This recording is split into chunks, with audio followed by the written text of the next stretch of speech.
The soft boy era movement is absurd. But that's the whole idea behind it, right? For you guys to hear the expectations of men and then compare them to the expectation of the modern woman and realize how absurd it is. Your mother probably let your dad crack 40, 50 years ago, however long ago, because he took her to a movie and bought her popcorn. And the expectations today are absurd for the 20 and 30-year-olds in the dating world right now. There's a current expectation of a man being a provider. And don't get me wrong, I think at some point a man should provide for the woman that man or woman that he cares about, as well as the family that he ends up building with the woman. But for somebody to provide for somebody that they don't necessarily have any connection to other than they're together dating doesn't make any sense. The average American in the US needs 97K rounding up, to live comfortably. If you want a man to provide 100% what he's providing for himself, for you, the expectation is for him to be making at least 200K.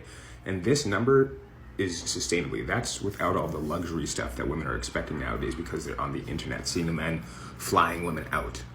That's like the top 5% of people on the planet doing those things.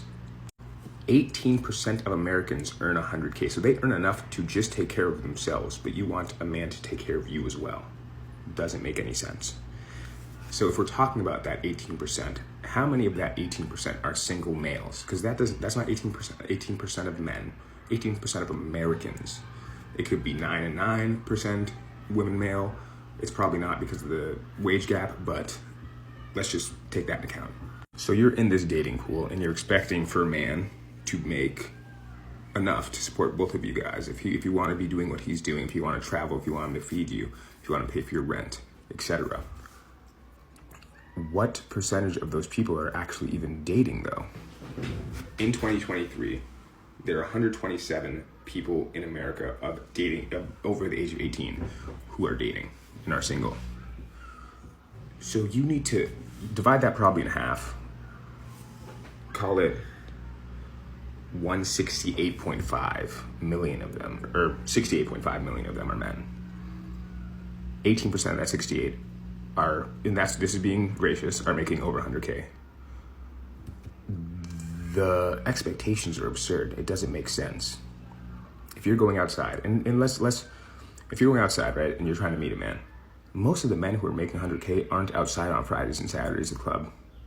They're working their asses off because they're working 80 hours just to make that 100K. So you're not going to meet them on dating apps, out in the club, traveling. And that's what your expectation is. You're like, oh, I want an adventurous man who also makes 200K. They're not making 200K because they're adventurous. They're making 200K because they're locked the fuck in on what they're doing in their 20s and 30s. And I understand the concept behind wanting a provider man. Most people nowadays, like people in our generation, didn't grow up in a household in which their family was financially free. Finances often end up being an issue within relationships. So worrying about what a man is making isn't necessarily based on the fact that, oh, you want the man to give you something. It's more based on the fact that you want to be able to have a secure family. It's from trauma from your past. You don't want to keep living the same way you lived as a kid, where you guys were like scrapping for money, and you don't want your kids to experience that. But in a realistic world, you're also going to need to provide for that to be the reality.